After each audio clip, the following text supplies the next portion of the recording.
Hi, Salina. Hey, Nikki. Hi, everyone. Welcome to this week's edition of Extra Sugar on Sweet Tea and TV, because I never say that. This week, I've got a bit I'm calling Behind Manhattan. So we're rounding out our time in New York City and our time with the Sex and the City universe, which means it would be totally irresponsible for us to miss the opportunity to talk a little bit about the actors behind the characters. So Selena's done a really great job this season of plugging a bit of each actor, in particular what they've brought to the table with respect to their character. We haven't discussed them super in depth, though, which is a shame because a lot of these actors had entire careers before they made it to Sex and the City in their 30s and 40s. But what I didn't want to do was a strict autobiographical look at the actor. I feel like that's just something you can look at Wikipedia for. And I've done that before, and I found myself just being like, yep, this is on Wikipedia. Yep, this is on IMDb. And this is kind of boring. So I thought instead we're going to do three things. Let's see how game you are for this. And I hope you're pretty game because I gave you a heads up this was coming. The You first did. the first thing I want to do is tell you a short story or a couple facts about an actor and then have you guess who I'm talking about. Um, the second, and I think I have three of them. Second activity we're going to do together today is that I'm going to give you insight into a person, and then you tell me whether this was the character or the actor. And then the third Okay. thing I thought we would do is expand the universe a little bit. We've talked a lot about the main characters of the show. But there's like a ton of people working behind the scenes. We talk about this all the time on Sweet Tea and TV. There are like writers and producers and all kinds of things. So I thought it would be fun to do like an imagine scenario where we imagine that we're missing some of these important pieces of the puzzle and then predict the butterfly effect of them missing. So if we lose this person or this thing, what else do we lose from the show? So if you stick with me, it's all going to make sense, I promise. Sound good? Sounds good. All right. Well, as always, weigh in along the way. And also, like right now, you have to play. So, but if we get to the part where you're not really playing the game, then just weigh in, ask questions. I may or may not have answers. So let's do the short story thing first. I'm going to tell you something about one of the actors, or some things about one of the actors involved in the show, and you tell me who you think I'm talking about. For your knowledge, Selena, every character slash actor we've talked about through the series is fair game, not just the Okay. women. That's very helpful. Okay, so this first one. This person is one of a few Sex and the City actors with an Ivy League acting education, gaining their drama degree from Yale. They appeared in a couple of movies we've watched throughout the course of our podcast, including Soap Dish and Troop Beverly Hills, before their time on Sex and the City. They also had a pretty thorough TV career before Sex and the City. Some were more well known than others. They appeared on heavy hitters like Family Ties, Cheers, and Coach, as well as some lesser known shows like a very short lived TV adaptation of A League of Their Own and a show called Moon Over Miami. I was shocked to read the depth of their elder millennial faves resume. Like they just show up in so many places that register with me. Boy Meets World, Mad TV. Post Sex in the City, they were on screen with Mary Kate and Ashley Olsen, as well as Lindsay Lohan and Drew Barrymore. Because of this wild career, this person was nicknamed Mayor of Hollywood. And although Sex and the City wasn't known for loving kids and kids weren't super into the plotline of the show, this person served twice as a spokesperson for National Adoption Day, motivated by their own story as a single parent to an adopted child. Any guesses, Selena? So when you said the Yale thing, I was thinking Chris Noth. And Mm. then you went on and you said all those other things, and none of that seems like a fit. That's a good thought So process. yeah, and then the more, I mean, I don't know it is, but like the more that you talked, like the more I got hung up on the last thing. And I was like, good God. This has to be a minor character because or it can't be one of I know more about this about the main women. Mm-hmm. So I feel like that's automatically an out, I think. But like I'm sorry, I've not seen David Eigenberg in all of these different places and all these millennial touchstones that I remember. Not Harry, maybe Kyle MacLachlan. Maybe I could see that. He is in a lot of crap. Not crap. Stuff. Good stuff. I mean, in some like really popular stuff. Like he's in Twin Peaks, for God's sakes. That's Way to a walk that huge back, Salina. popular. Thank you. I mean, he was in the Flintstones movie. Not crap. Oh, he was. Not Oh my gosh. You're right. hmm So I'm gonna say him for the sake of like not spitting this out for me talking 18 minutes. I love listening to your thought process, and I'm glad you shared it with us. I'm sorry it was wrong, but I did like your thought No, process. you're not. I'm not at all. I'm not at all. So this was actually Willie Garson, a longtime character actor who built a really steady career in television and film long before he became Stanford Blatch on Sex and the City.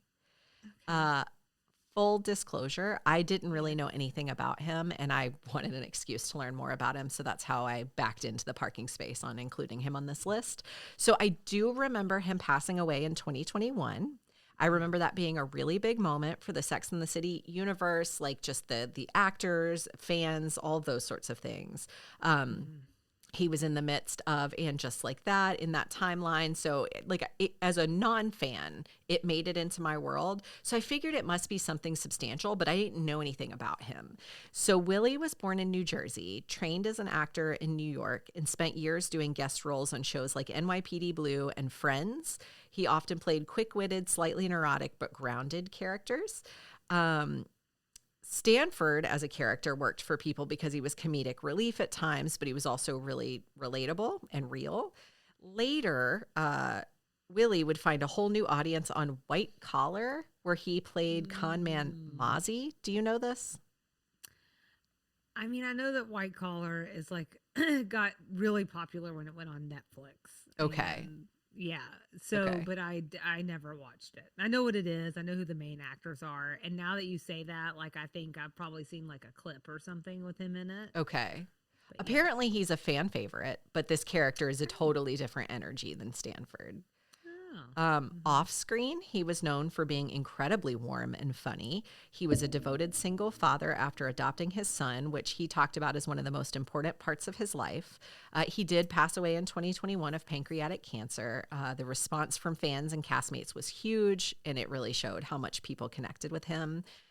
On that sort of note, I think it's always super telling what people say about you after you pass. So to give a flavor of Willie as the person behind all these characters, I wanted to share two things, and I'll include links in the show notes if people want to learn more.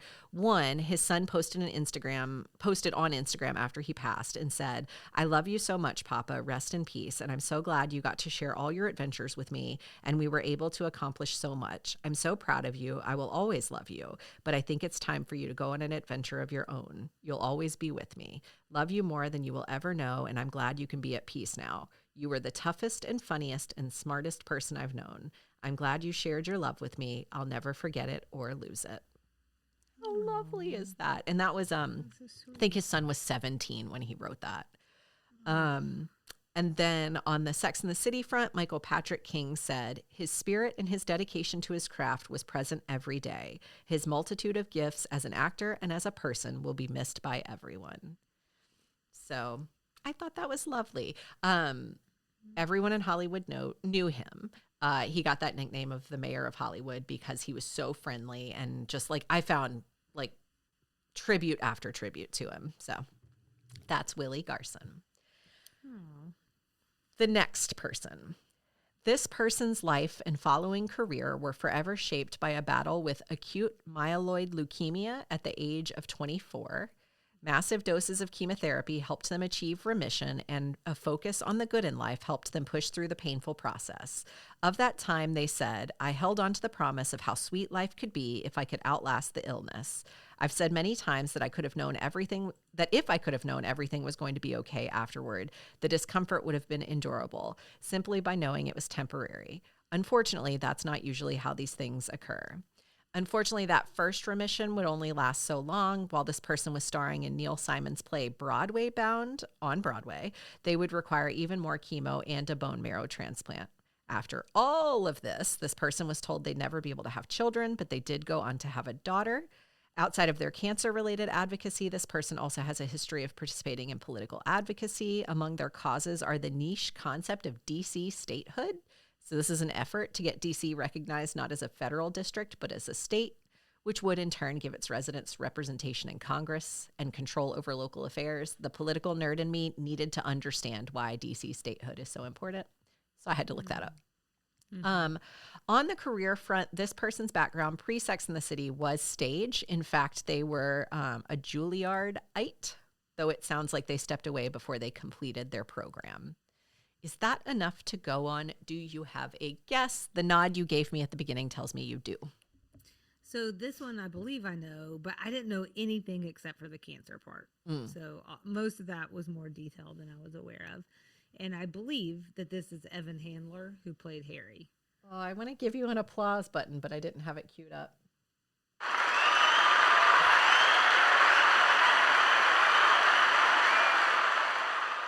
That was so hard for me to find. Yes, you're right. It's Evan Handler who played Harry Goldenblatt.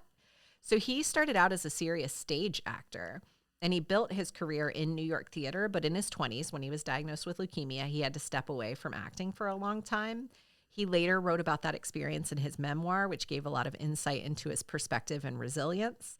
When he returned to acting, he leaned into television and eventually landed Harry, a character who could have just been comic relief, but he made him feel grounded, warm, and genuinely transformative for Charlotte. I think all the things you said in our main episode this week when you called him out as such a good partner. He's also appeared in shows like Californication, often playing characters with a mix of intellect and unpredictability. Off-screen, he's known for being very insightful and introspective, which kind of tracks because Harry ends up being one of the most emotionally intelligent partners on the show.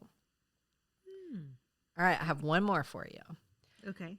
This person is a licensed hairstylist, having become certified during their time in the theater, which is a far cry from their previous career as a hydro tester in a steel factory.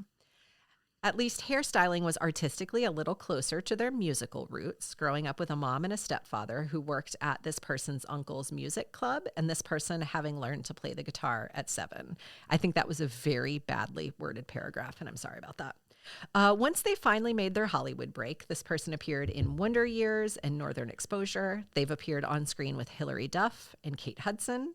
In addition to being a leading character in movies, they've also done like a lot of commercial work. Some of the brands they've worked with have included Samsung, Applebee's, and Walgreens. In 2024, they admitted in a podcast interview, quote, "I'm in the fourth quarter of the football game now in life and in showbiz. It's just a fact. So I can reveal now that I picked the effing wrong thing to do with my life." They added that for someone who has a general disdain for authority figures, choosing to take direction from someone their whole life is, quote, "an interesting career choice." Finally, I'll add that their guitar playing has persisted throughout their career. They're technically a country music artist and have toured with ZZ Top, Lisa Marie Presley, and the Charlie Daniels Band. Guesses, Salina? John Corbett. Yes. And I left off my final clue, which is that they're married to someone very big because we had the conversation in the main episode about Bo Derek. Yes. So the Northern Exposure is actually, I think, one of the very few things. And like once I knew the Northern Exposure and you said the like commercial work, like I hear John Corbett's voice a lot. Like in commercials. I was shocked to read that he's done a lot of commercial work. Yeah, no, he's got a really good voice. So that he does. Well, it's the musician in him. Well, in that, I didn't know anything about that. Did you know he was a hairdresser? No, and you know what I really liked about that one for your choice there is like if you were going to lean into gender stereotypes, like you would probably think a woman. Yeah. Like, but then you said the steel thing, and that, unless it's Norma Ray, feels very, So I wanted to keep you on your toes. I know. I was like, oh my gosh, are we about to learn something crazy about Kim Cattrall? That would have been awesome. Just a steel town girl on a Saturday night. I don't know that's actually the words. So John Corbett grew up working class and originally trained as a hairdresser before he had an injury, which caused him to rethink his career. He studied acting in Los Angeles and started booking roles in the late 80s and 90s, eventually landing the breakout part on Northern Exposure, where he played the philosophical, slightly quirky Chris Stevens. I was surprised to read he was nominated for both a Golden Globe and an Emmy for that role. It was so early in his career. Let's see. He also obviously had a long career in both TV and film, including his roles in My Big Fat Greek Wedding and its sequels. He has that likable everyman charm. Those are good movies. Off screen, he's known for being pretty low key and private. He married Bo Derek in 2020, but they have had a relationship for like a really long time, and I had no idea. Yeah. Okay. I thought we had talked about that here before. Probably. I don't know why. Not for Sex in the City. Probably. It's happened. We talk about a lot. We talk about a lot. It's been 5 years, 6 years of a lot. Just 6 years of just like talking. So much talk, hours of talking. I did not intend for that part of this segment to be all about the men of Sex in the City. It just worked out that way. Kind of funny. It's a nice bridge from this week's main episode. A nice oopsie bridge, huh? Yeah. I found this list of characters on the Sex and the City wiki and just pulled out names and was like, I'd love to know more about them. And that's how I came up with all those characters. And they all just ended up being men. Okay. So for this next bit, I want to compare and contrast the main actors with their characters on a couple of key topics. Marriage and relationships, like to go ahead and put this out there, tended to be the thing most widely reported about these people, which I don't think is all that surprising. But these are all sort of in that realm. Okay. But we're going to keep a little mystery to it. I'm going to share a concept, and I want to see if you can tell me the same person that I'm talking about. Or if you think it tracks with their character. Let's see how this goes. This person was very intentional about not putting their relationship out publicly. Oh, that's it? That's it. And this is the four main women. Yeah, Cynthia Nixon. I'm talking about Sarah Jessica Parker. Okay. So I feel like I know a lot about her, Matthew Broderick. Oh, but you know what? Not in the beginning. yes. Okay. Well, yes. Okay. So this is about Sarah Jessica Parker. It's not about a character, but I do think if you were going to think character, maybe it could have been Samantha because she didn't like to talk, like put too much of her relationship with like Richard out there or with Smith. She was because she didn't love the relationships. Trying to trick me. A little bit. Yeah. So she is notorious. Sarah Jessica Parker is notorious, as is Matthew Broderick, for that matter, about not speaking publicly about their marriage. It's come up at times, though, like when they co-starred in a play about marriage in 2022. During one of those interviews, Sarah Jessica Parker said, quote, "I've always said one of the reasons we've had success is because we don't talk about our marriage. I'm not flattering myself that anyone's discussing my marriage, but we're certainly not going to add to it by saying, well, this is why it works. Next thing you know, there'll be a very public divorce. So we tried to respect each other. I think I learned early on when I was talking too much. I was like, I'm in love. When's he going to marry me? And then she goes on, Matthew Broderick is sitting next to her in this interview. She goes on to say, oh my God, I'm so sorry about that. I'm still apologizing for that. But she's made a really clear effort to not talk about their marriage. I mean, maybe some of that also came from the Robert Downey Jr. years. With her? Yeah. Yeah. I mean, especially with like, that was one of the more like height of his addiction points. And Yeah. I think that was probably a lot to like, they really liked in the tabloids to find him. Yeah. And so I think probably even just being around might have made that tough. It seems so much to me like as a celebrity, the choice that I would have to make is to never talk about my relationship because it is a true, like, you never win that situation. Do you think you would be with a celebrity or do you think you would be with a non-celebrity? I think track record wise, because I would be going for longevity with my marriage, I'd have to choose a non-celebrity. Usually celebrities don't do well together. You take the Dolly Parton track. Yes. That will work out much better in the end. Okay. All right. So this person is more traditional about love and commitment than their image would suggest. Well, then I want to say Kim Cattrall. And that's who I had in mind too. So of course, Samantha was famous for never wanting to be married, but Kim has been married 4 times.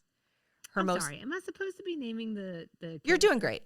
Just keep doing what you're doing. Okay. You're doing the right thing. All right. I don't want to be messing you up. No, you're doing great. Actually, it's gold star to you because I'm realizing as I'm reading through this, I'm not sure this exercise was as clear as it could be. So you're doing fantastic. Love it. Kim's been married 4 times. Her most recent wedding was in December 2025. I thought it was really neat that her wedding day look was styled by Patricia Field. Really? Did you know that? They must be pretty close, huh? Yeah. So Kim and her husband have been together since 2016, and they've cultivated a really deep and meaningful relationship, according to things she said. I found a Golden Globe oral history with Kim from 2002 where she said this about marriage. I'm very happily married, but it did take a long time to get there because I think a lot of other women, I was not willing to compromise. I don't think that these women are willing to compromise either, which is why I love the characters and I love the actresses playing them. She's talking about the other women that she's nominated alongside. Mm-hmm. But I feel like in some ways there's a little bit of a compliment between her and Samantha here. Samantha didn't necessarily want the institution of marriage, but a lot of it was that she didn't want compromise either. Samantha's just not a compromiser, and it sounds like Kim didn't really want to compromise too much either till she found someone. This goes back to the conversation we were having about Carrie, not wanting to make the sacrifices necessary and do the work necessary to find a partner. It sounds like Kim really has tried to do that. Okay. All right. This next one, this person has no interest in weddings or marriage. Okay, so then I'm, of course, naturally thinking of Charlotte and Kristen Davis. Yes. Kidding. Oh, were you were right. Me for... You're right. Shut up. Yeah. Okay. Oh, but yeah, that does seem to be more Kristen Davis. Yes. Yeah. So it was her who I had in mind. So Charlotte had the 2 really big weddings and was obsessed with the idea of marriage. But Kristen has said on a few occasions that just wasn't her thing. On the Best Friend Energy podcast in 2023, the host noted that Charlotte was pretty lovesick, and Kristen said, I know. And that took some acting, let me tell you, because she just doesn't have a lot of patience for it. Over the years, she's been linked to Steve Martin, Alec Baldwin, and Aaron Sorkin, but she's never been publicly engaged or married. Did you know that? I didn't. This is what I'm saying. Martin. Yeah. Okay. Yeah. Okay. So obviously that one I found the most shocking. I don't know why. Really? Aaron Sorkin kind of got me. Next most shocking. Okay. Alec Baldwin, least most shocking. I don't know why. Everybody. I do feel like there's a generation of women in Hollywood who have all been with Alec Baldwin. Am I wrong? Probably not. I don't know. I don't know. But probably not. So we've covered 3 of the women, which means like I would be like, it's silly for me to try to get you to guess. But I also struggled with with Miranda, Cynthia Nixon. I struggled a little bit because I think I had trouble making a distinction between the character of Miranda Hobbs and the person Cynthia Nixon. So very pragmatic, in my mind, very pragmatic, straight shooter, someone who doesn't necessarily soften things to make other people comfortable with it. Like, I just assumed Cynthia Nixon was like that, and Miranda Hobbs is very like that. I don't know what that assumption comes from. I don't know really anything beyond Sex and the City about Cynthia Nixon, but like. And is this still how you feel, or you found something different? A little bit. So like, obviously, Cynthia Nixon is very politically outspoken. She's clearly very intelligent. She's had this very long, serious stage career. Like, some of it fits with the Miranda character. But what I would say is that with Miranda, we find that her practicality or pragmaticism is kind of like a shield. It guards her from the rest of the world. Like, she stays practical because then she doesn't have to fall in love. She's skeptical about relationships. She keeps people at a distance. A lot of her arc is doing the work to learn to become vulnerable. And I'm not sure that's what we see with Cynthia Nixon. So she's like very comfortable being visible, sharing her opinions, evolving publicly on issues, taking on things that are very personal and putting them out into the world. So I kind of started to wonder if maybe Cynthia Nixon is actually like Miranda in the sense that Cynthia is who Miranda comes once she's done all that work. once she's gone through this character arc and is comfortable being in relationships and comfortable being like a person out in the world. Okay, hold on. And you're saying that, say that last part one more time. In which direction? That Cynthia Nixon is who Miranda becomes after she's done all the work. Comfortable in her skin, comfortable existing out in the world. That's very interesting, because the one thing that I believe I read early on is that Cynthia Nixon has said that playing Miranda helped her become more of a straight shooter. And she doesn't think that without that character, maybe she wouldn't have gotten as politically involved as she has. Yeah. So, which I think is like, and where I do think things get blurry in any time that we're having these kind of conversations. And one, we don't know them. So that makes it one heck of a struggle. You know what I'm saying? Yeah. We kind of have to go through these like secondary sources, but it's also like, and she said this too, as time went on, the writers built more and more into the characters from their real personalities. And it's similar to what we saw with Designing Women, aspects of what we saw in Golden Girls. And so seeing it again here is like, it's not surprising, but I think it's always like, it's like a little bit of a reminder of how these characters get built. And I think what makes it hard to like piece apart some of these people when you're trying to distinguish. 100%. Yeah. And then they become so known for these characters after so long, like 26 to 30 years of playing the same character. It's like so hard to tell where one starts and the other, one stops and the other starts. Yeah. One thing I haven't specifically looked up before is like, so Cynthia Nixon was married to a man, and now she's married to a woman, and she did not come out until after the show was over. That is so, that's fascinating to me. Yeah, I think it may have been 04 or 05. The show ends in 04, and then not long later she comes out. And like what I haven't seen or I don't recall is like whether or not she pushed for Miranda to also have the coming out story in her plot arc for and just like that. I wish I had an answer for you. Oh, you have it? No, I wish I did. Oh, that would make this. I'm like, you got it right there. The way you look down at your stuff, I was like, oh, look at her. Well, I was trying to think if I could transition it to my next part of the segment in a neat way, but I can't.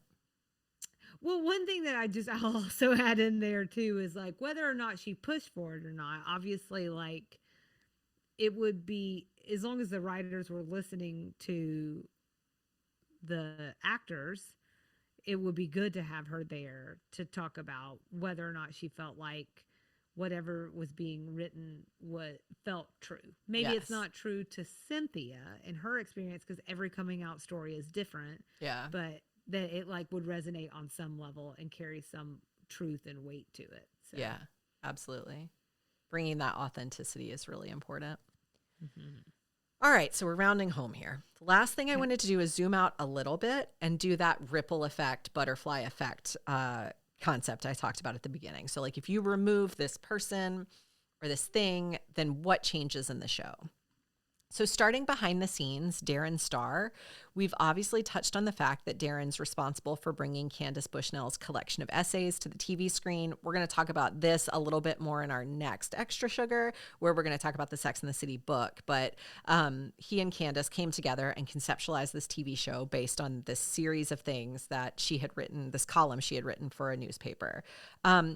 We've also addressed that he was behind shows like Younger and Emily in Paris, but I'm not sure that we've really talked about the fact that he got his start creating Beverly Hills 90210 at the age of 28. I think I assumed he was a writer on the show, and not like that integral. On Beverly Hills 90210? Yeah. Yeah, he like created this show based on his real life high school experiences. Yeah. So, a couple of other things that I want to share that I think will help as we're doing this exercise of imagining Sex in the City without him would be Darren has described himself as having been a creatively restless individual. He has said, quote, "For better or worse, I like to take risks." I feel like that's an important piece of the puzzle here. In responding to criticisms about Emily in Paris being out of touch, he said, "Well, you know what? I was intending to make a show that was aspirational. I wanted to create an entertaining show about an American in Paris." And he has said in creating Melrose Place, which was another show he helped create in the 90s, his goal was, quote, outrageous storytelling. He wanted to create TV that was addictive. So let's talk about that for a minute. If we imagine the Sex and the City universe without Darren, what does that look like? So for me, I think the easy answer is that the universe wouldn't have existed without him. I mean, that's just like the fact of the matter. He got together with Candace and they created the show. But in a wacky world where it did happen and the show came together, but he's not around, I saw one of two scenarios, and I'm curious what you think. Okay. On the one hand, maybe we get a romantic comedy. So Darren likes to take risks. He likes to lean into the outrageous. So if we take that element away and we just lean into like a normal early 2000s romantic comedy, we're following Carrie and Big from the beginning. We're watching them come together rather than watching them come together, fall apart, come together. We drop that outrageous storytelling, addictive piece of things and just focus on what people want, which is the aspirational, the cutesy sort of stuff. I kind of think the show could go that way. And we also get a little bit more of the episodic, like Golden Girls style storytelling versus this character arc situation. I would add also, it wouldn't be nearly as fashion forward. I think that leads into his wanting to make this something aspirational and addictive. He like could see the value of adding the fashion. And then I think we'd see it on like Network Plus. So not like ABC or NBC, but like MTV or VH1, something sort of like that. So that's kind of scenario one. Could you see a universe where that happens without Darren? Yeah, and I think it just wouldn't have stayed on as long. Yeah. What really hit me about what you said was the well, a lot of it hit me, but like the addictive piece, and like you just put in a comment recently that you forget how bingeable this show is. Yes, and I think it's before I started preparing for this. Yeah, and I mean, Sex in the City is incredibly addictive, and I just don't know it's as delicious as it is with him involved. Yeah.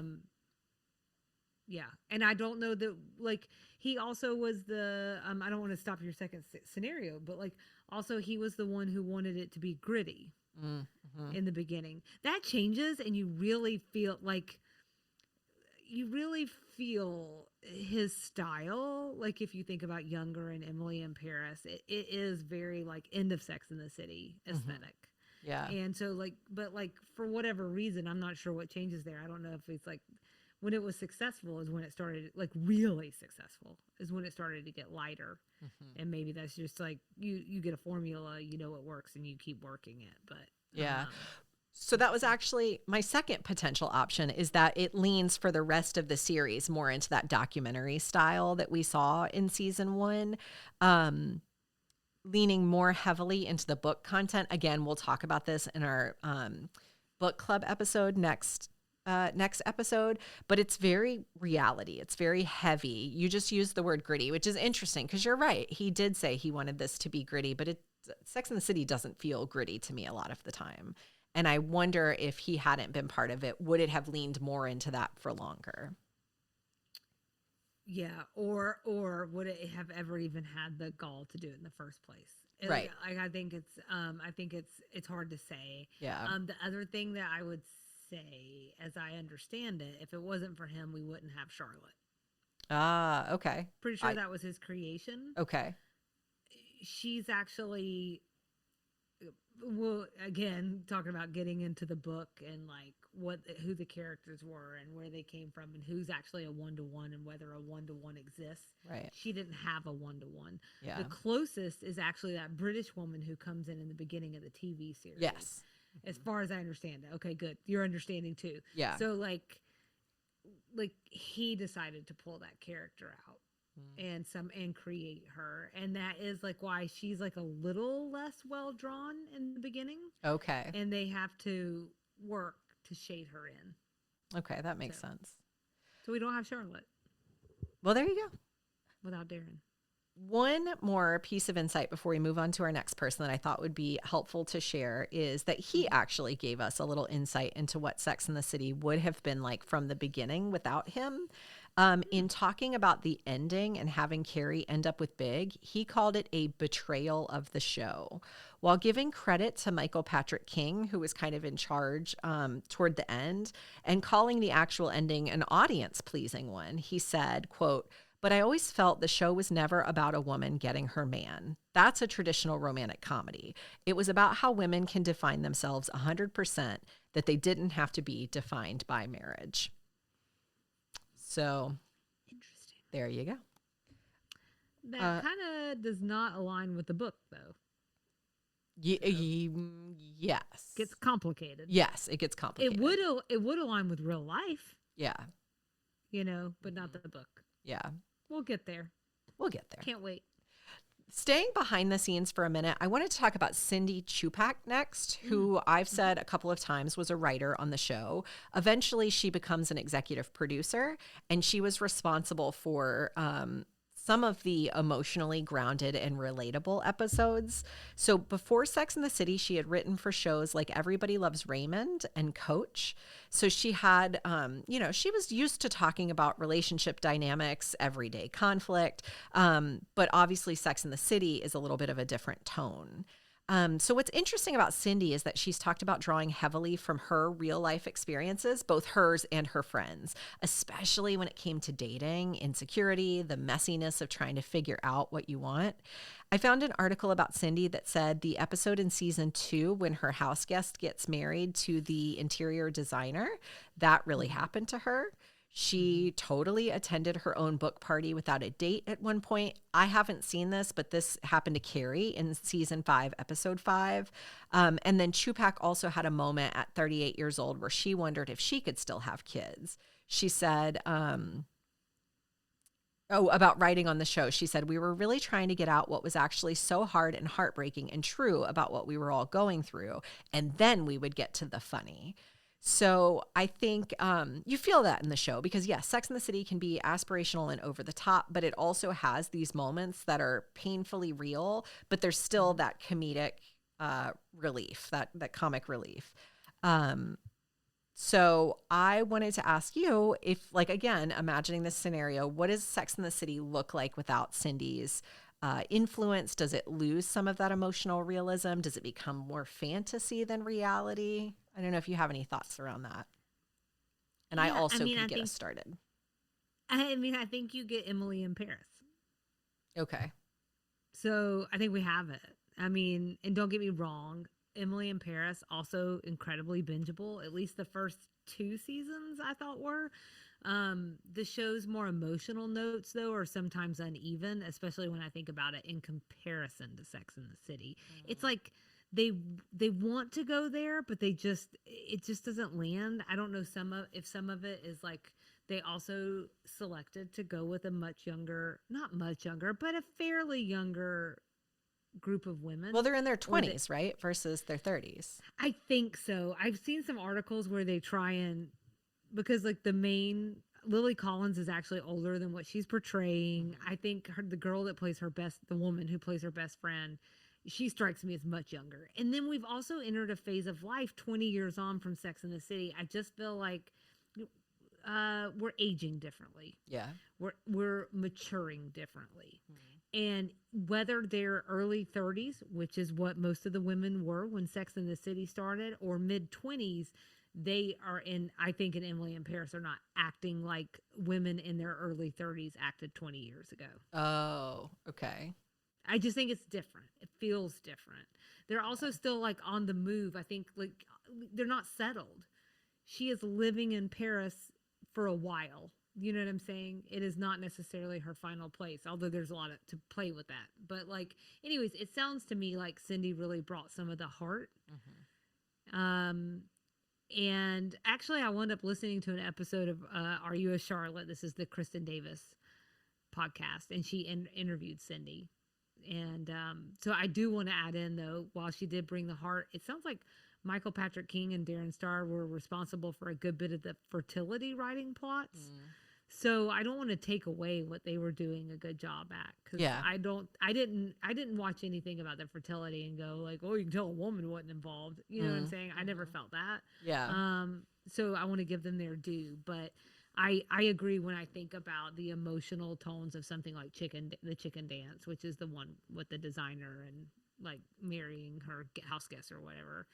I in some of the other episodes that I've read that she did, like it is like these real things, and I think these things that complicate Sex in the City in a great way, where you're like, it's not, it's hard to classify, and it really does wind up being like a rom-com drama because it's bouncing back and forth between all of those. Yeah. Oh, you're so Thanks, Cindy. prepared. You're so prepared for this segment. I'm very proud of you. Thank you. It's almost like you said prepare for these sections, and I said okay, and I I was know. so happy because there was 3, and I was like, I can do that. The next one might be, I would hope, the most fun for you. So there's one more player here that we need to talk about, and it's not a person. It's New York City.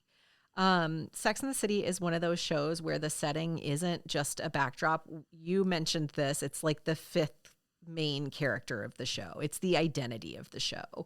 The city shapes everything: the dating culture, the fashion, the pace, the idea that you can reinvent yourself all the time if you need to.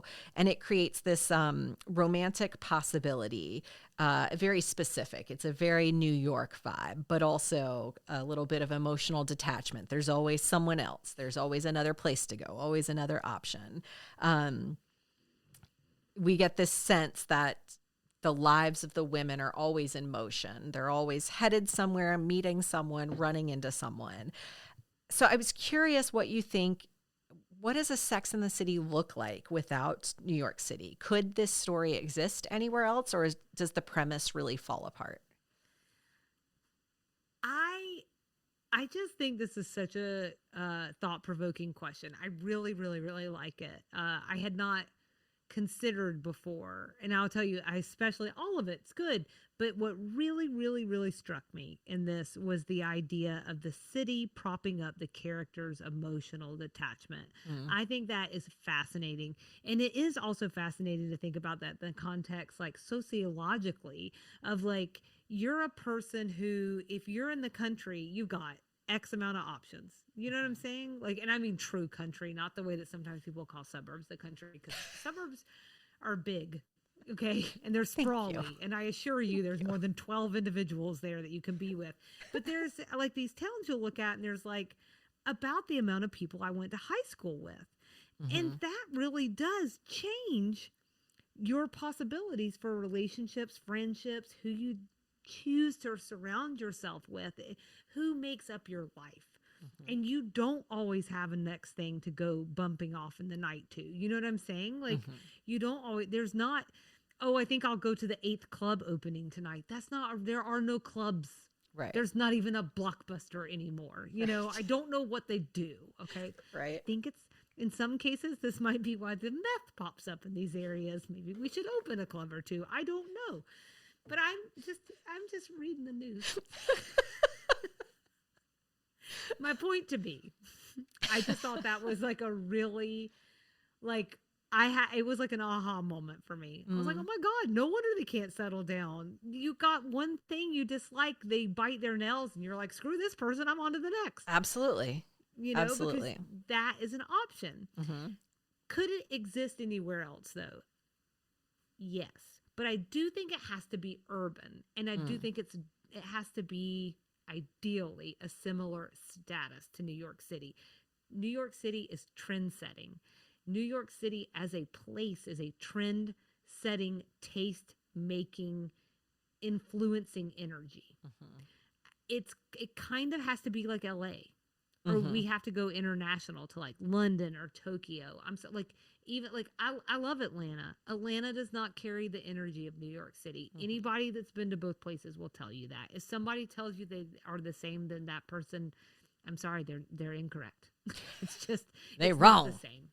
It's not the same. We move slower here. Yep. Our culture Except on is 85 or 285. except there we are I see what you're saying. Well, we're Well, both when slow and traffic's, fast there. yeah, when Yes. there's no traffic. Fair point. I think so yeah, I think it's only certain urban settings. Like I mean like Chicago's big, but it's just not the same as New York City. Yeah.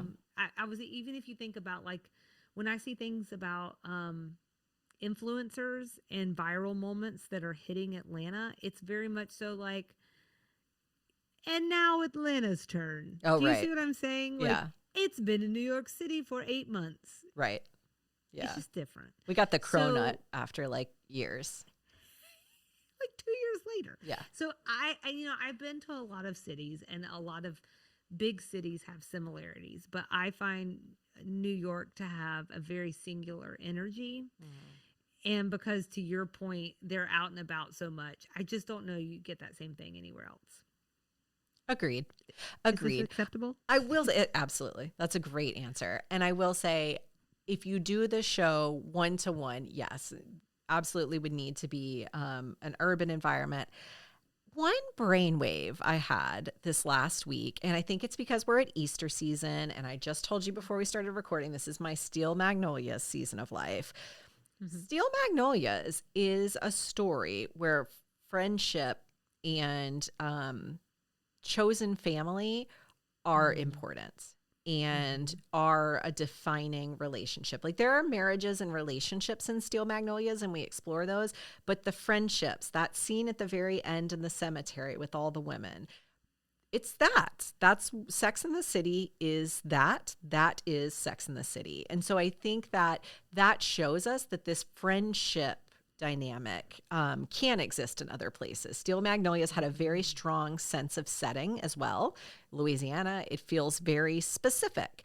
So I feel like that piece of things could exist somewhere else, but absolutely the partnership piece of it all, you just don't have infinite possibilities elsewhere. So in other places, if they had redone the show in another place, they would really have to also have leaned into the long-term relationships versus these short-term moments, which means you probably lose a little bit of the sex of it all.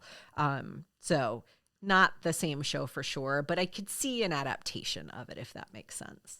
Right. It's just not as interesting of a show if it's just Al down the street every time. It's just not. We have those shows for sure. We have them, but it's just different. This is such a unique show, and it came at such a unique time. And I think we'll talk a little bit more about this in book club next week. But it is like Manhattan is so central to the story. I hope that this segment has gone to show how magical it is that these things come together because you have this alchemy, all of these unique people, all of these unique concepts coming together and really creating lightning in a bottle, because it doesn't look the same if you remove even just one piece of it. It's not to say it's not going to be good. It's not to say it can't exist, but it doesn't look the same. And that's why it's always so important to recognize both the people who are on screen bringing it to life, but also the people behind the screen. Any parting thoughts before we leave this segment and wrap it up, Salina? Did you have fun? I did. You did that's really what I'm sitting well. here trying to say without being like trite is like, I just think this is like really thoughtful and enjoyable, and I am glad that you brought in those behind the scenes things because our original idea and plan was really just to cover like the Sarah Jessica Parkers, and Sarah Jessica Parker is out there all the time, but we don't always get to hear about Cindy Shupak. So Yeah. very cool. Thank you. And if you're like Salina and you loved the whole segment and want to just tell us that, then feel free to reach out on social media, email, our website. With that, we're rounding out our Sex and the City coverage. We've got one more main episode, which Salina teased in our main episode this week, the What We Miss episode. That'll come your way on April 20th. And then we're going on to our finale, which is going to be a super fun journey for us. we'll reveal later what it is, but it's going to be a super fun journey. So I like to keep the people guessing. So come back in a couple we weeks. probably need to firm up some details anyway. Yeah, we do. we just whatever. Go to the website, sweettntv.com. Find us on the socials. That's been this week's Extra Sugar.